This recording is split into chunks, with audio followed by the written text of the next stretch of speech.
గుడి నుండి ఇంటికి వచ్చాక ఈ తప్పులు అస్సలు చేయకండి. దేవాలయం అనేది పవిత్రతకు ప్రతిరూపం. మనం గుడికి వెళ్ళినప్పుడు, అలాగే ఇంటికి వచ్చేటప్పుడు తప్పకుండా కొన్ని నియమాలను పాటించాలి. అప్పుడే మీకు దేవుని అనుగ్రహం లభిస్తుంది. హిందూ మతంలో భగవంతుని ఆరాధన అత్యంత పవిత్రమైనదిగా పరిగణిస్తారు. అయితే దేవుణ్ణి పూజించడంలో పొరపాటును కూడా తప్పులు చేయకూడదని పండితులు చెబుతున్నారు. అలా చేయడం వలన దేవుడు ఆగ్రహిస్తాడని, మనిషి జీవితంలో సమస్యలు తలెత్తుతాయని పండితులు చెప్తున్నారు. అలాగే ఆలయంలో దేవుడు దర్శనం తర్వాత గుడి నుండి వచ్చేటప్పుడు కొన్ని పొరపాట్లు చేయకూడదని జ్యోతిష్యులు చెబుతున్నారు.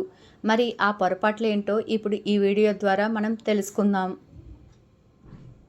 ఈ వీడియోలో అందించిన సమాచారం అనేక ప్రామాణిక గ్రంథాలు, పుస్తకాలు మరియు ఇతర వనరుల నుండి సేకరించబడింది.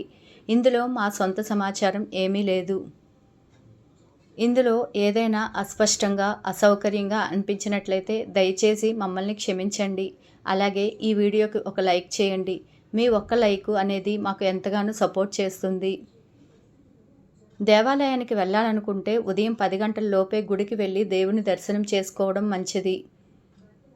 ఈ సమయంలో దేవుణ్ణి దర్శించుకుంటే మీకు చాలా మంచి జరుగుతుంది. అలాగే సాయంత్రం సమయంలో 6 గంటల నుండి 9 గంటల లోపు దేవుణ్ణి దర్శించుకోవచ్చు. ముఖ్యంగా సాయంత్రం 6 గంటల సమయంలో తథాస్తు దేవతలు తిరుగుతూ ఉంటారు.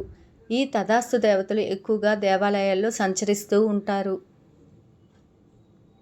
కాబట్టి సాయంత్రం 6 గంటల నుండి గుడికి వెళ్ళి మీ మనసులో ఉన్న కోరికలను దేవునికి చెప్పుకుంటే తథాస్తు దేవతలు, తథాస్తు అనగానే మీ కోరికలన్నీ ఖచ్చితంగా నెరవేరుతాయి.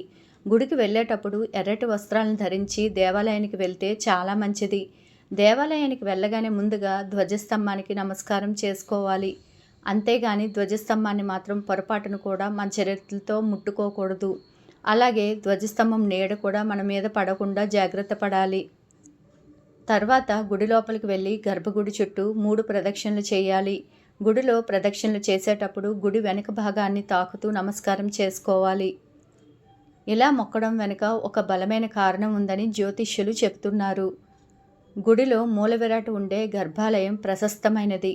గర్భాలయంలో మూలవిరాట్ను గోడల మధ్యగా కాకుండా వెనుక గోడకు దగ్గరగా ప్రతిష్ఠిస్తారు. పూజలు నిత్య మంత్రార్చన చేయడం వలన భగవంతుని పాదపీఠం కింద ఉన్న యంత్రాంలోనికి మంత్రశక్తి ప్రవేశిస్తుంది. దీనితో ఆ విగ్రహానికి ఓ ఆకర్షణ ఏర్పడుతుంది. ఆ మంత్రశక్తి వల్లే భగవత్ విగ్రహం నుంచి తపఃకిరణాలు 4 దిక్కులా ప్రసరిస్తాయి. ఈ మంత్రశక్తికి అత్యంత సమీపంగా ఉండేది గర్భాలయంలోని వెనుకవైపు గోడ. అందుకే ఆ గోడకు శిల్పాన్ని చెక్కి ఉంచుతారు.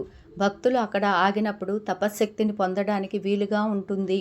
తర్వాత గుడిలో ఉన్న దేవునికి నమస్కారం చేసి గుడిలో ఉన్న గంటను 3 సార్లు కొట్టాలి.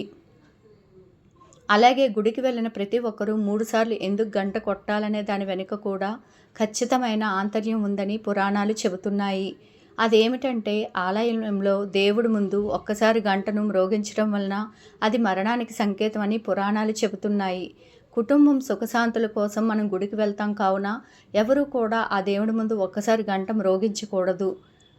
దేవాలయంలో దేవుడు ముందు 2 సార్లు గంట మ్రోగించి వదిలేస్తే అది రోగాలతో పీడించబడతామని సూచించినట్టు అర్థం. కావున ఎవరూ కూడా 2 సార్లు గంట మ్రోగించకూడదని పురాణాలు హెచ్చరిస్తున్నాయి. దేవుడి ముందు 3 సార్లు గంట మ్రోగించడం వల్ల శరీరం మనసుకు సుఖశాంతులు కలుగుతాయి. ఈ విధానాన్ని దేవాలయం ఘంటనాద లక్షణంగా శాస్త్రం చెప్పబడుతుంది. కావున దేవుడి ముందు మనసు లగ్నం చేయడానికి పండ్లు, ప్రసాదాలు సమర్పించినప్పుడు 3 సార్లు గంట మ్రోగించడం చాలా మంచిదని పురాణాలు, పండితులు సూచిస్తున్నారు. గుడిలో దర్శనం అయ్యాక ఖచ్చితంగా తీర్థం తీసుకోవాలి. తీర్థం తీసుకోవడానికి చేతిని గోకర్ణ భంగిమలో ఉంచి తీసుకోవాలి. ఆపై అనాలోచితంగా మనం ఆ చేతిని తలపై రాసుకుంటాము. అలా చేయడం తగదు. తీర్థం పంచామృతంతో చేస్తారు. అందులో తేనె, పంచదార వంటివి జుట్టుకి మంచిది కాదు. అలాగే తులసి తీర్థం తీసుకున్నా తలపై రాసుకోకూడదు. తీర్థం తీసుకోవడం వల్ల చేయి ఎంగిలవుతుంది. ఎంగిలి చేతిని తలపై రాసుకోకూడదు.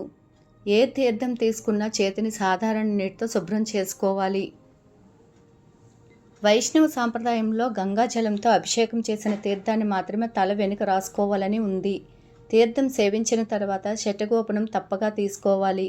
చాలామంది దేవుడిని దర్శనం చేసుకున్నాక వచ్చిన పని అయిపోయిందని చకచకా వెళ్ళి ఏదో ఏకాంత నిర్మల ప్రదేశం చూసుకొని కూర్చుంటారు.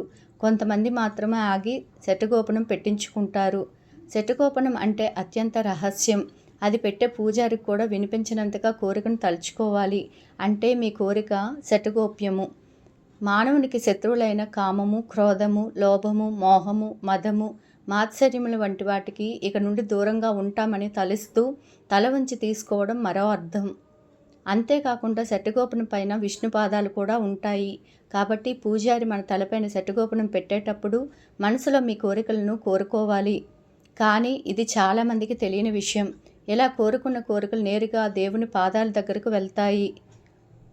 అలాగే శివాలయానికి వెళ్ళిన వారు తప్పకుండా విభూతిని పెట్టుకోవాలి. అప్పుడే మీకు శివానుగ్రహం కలుగుతుంది. అయితే మనలో చాలామందికి గుడి నుండి ఇంటికి వచ్చేటప్పుడు గుడిలో ఉన్న కుంకుమను ఇంటికి తెచ్చుకుంటారు. కానీ ఇలా అస్సలు చేయకూడదని పండితులు చెబుతున్నారు. ఎందుకంటే గుడిలో ఉన్న కుంకుమకు దేవాలయంలో ఉన్నప్పుడే దైవశక్తి ఉంటుంది. కాబట్టి గుడిలోనే కుంకుమను పెట్టుకొని దేవునికి నమస్కారం చేసుకోండి. అంతేకాని పవిత్రమైన కుంకుమను మీ ఇంటికి తెచ్చుకొని అపవిత్రం చేయకండి. అలాగే గుడి నుండి ఇంటికి రాగానే వెంటనే కాళ్ళు కడుక్కోకూడదు. ఎందుకంటే గుడిలో ఉన్న దైవశక్తి మొత్తం మన శరీరానికి అంటుకొని ఉంటుంది. కాబట్టి ఇంటికి రాగానే మీ ఇల్లంతా ఒకసారి తిరిగేసి తర్వాత కాళ్ళు కడుక్కోండి. అలా చేస్తే గుడిలో ఉన్న పాజిటివ్ ఎనర్జీ మొత్తం మీ ఇంట్లోకి వ్యాపిస్తుంది. చాలామంది గుడిలో ఉన్న దేవుని విగ్రహాలను ముట్టుకొని నమస్కారం చేసుకుంటారు. కానీ అలా అస్సలు చేయకూడదని వేద పండితులు చెబుతున్నారు. ముఖ్యంగా ఆంజనేయ స్వామి విగ్రహాన్ని మాత్రం మహిళలు ముట్టుకోకూడదు. ఎందుకంటే ఆంజనేయ స్వామి బ్రహ్మచర్యం పాటించడం వలన ఆడవాళ్ళు ముట్టుకోకూడదని అంటారు. వేద మంత్రాలతో ప్రతిష్ఠించిన దేవుని విగ్రహాలను ముట్టుకుంటే దేవుని విగ్రహాలు అపవిత్రం అవ్వచ్చు.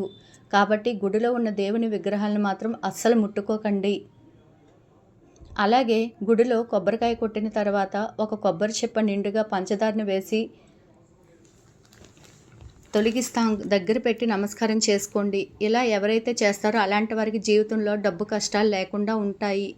తీరని సమస్యలతో మీరు బాధపడుతుంటే ఏదైనా ఒక మంగళవారం రోజున ఆంజనేయ స్వామి గుడికి వెళ్ళి ఆంజనేయ స్వామికి తమలపాకుల మాలను సమర్పించండి. ఇలా చేస్తే మీ జీవితంలో ఉన్న సమస్యలన్నీ తొలగిపోతాయి.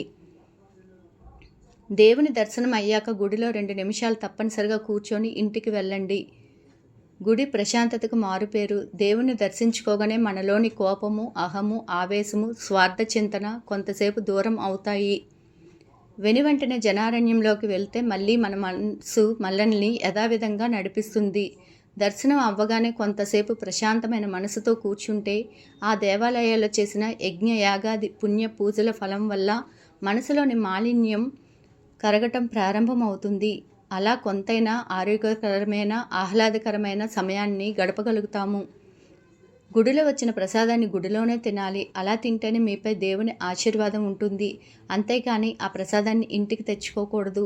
అలాగే శివాలయానికి వెళ్ళిన వారు మాత్రం ఎట్టి పరిస్థితుల్లోనూ ప్రదక్షిణలు చేయకండి.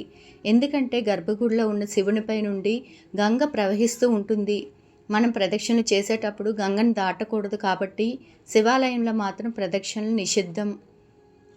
అలాగే మనలో చాలామంది శివలింగానికి అభిషేకం చేసేటప్పుడు పాలను ప్యాకెట్లలో ఉంచి లింగం మీద అభిషేకం చేస్తారు. కానీ అలా అస్సలు చేయకూడదు. శివుడిని అభిషేకించేటప్పుడు ఒక మట్టి పాత్రలో పాలను పోసుకొని శివలింగానికి అభిషేకం చేస్తే చాలా మంచిది. అలాగే శివుడికి అభిషేకించిన తర్వాత శివలింగం పైన తప్పకుండా ఒక పుష్పాన్ని పెట్టాలి. అలాగే శివలింగం పైన ఎట్టి పరిస్థితుల్లోని పసుపు కుంకుమలు వేయకూడదు.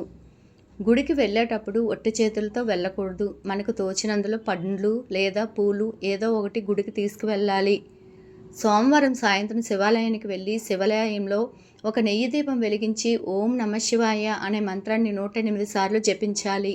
ఇలా చేస్తే మీకున్న డబ్బు కష్టాలన్నీ పూర్తిగా తొలగిపోయి శివుని ఆశీస్సుల వల్ల అష్టైశ్వర్యాలు లభించి ఖచ్చితంగా మీరు కుబేర్లు అవుతారని శివపురాణంలో వివరించారు. అలాగే వెంకటేశ్వర స్వామి ఆలయానికి వెళ్ళేటప్పుడు తులసిమాలను తీసుకువెళ్ళి వెంకటేశ్వర స్వామికి సమర్పిస్తే మీకు అఖండ రాజయోగం వరిస్తుంది. ఆ వెంకన్న ఆశీర్వాదం మీ ఇంటిపై ఉంటుంది. పూర్వజన్మలో చేసిన పాపాలన్నీ తొలగిపోవాలంటే ఏదైనా దేవాలయంలో 108 ప్రదక్షిణలు చేయండి. సంతానం లేని వారు గుడిలో ఉన్న రావి చెట్టు చుట్టూ ప్రదక్షిణ చేస్తే సంతాన ప్రాప్తి కలుగుతుందని నమ్మకం. ఈ వీడియో కనుక నచ్చినట్లయితే లైక్ చేయండి, షేర్ చేయండి. అలాగే మరెన్నో తెలియని విషయాలు తెలుసుకోవాలంటే నా ఛానల్ సబ్స్క్రైబ్ చేసుకోండి. Please subscribe.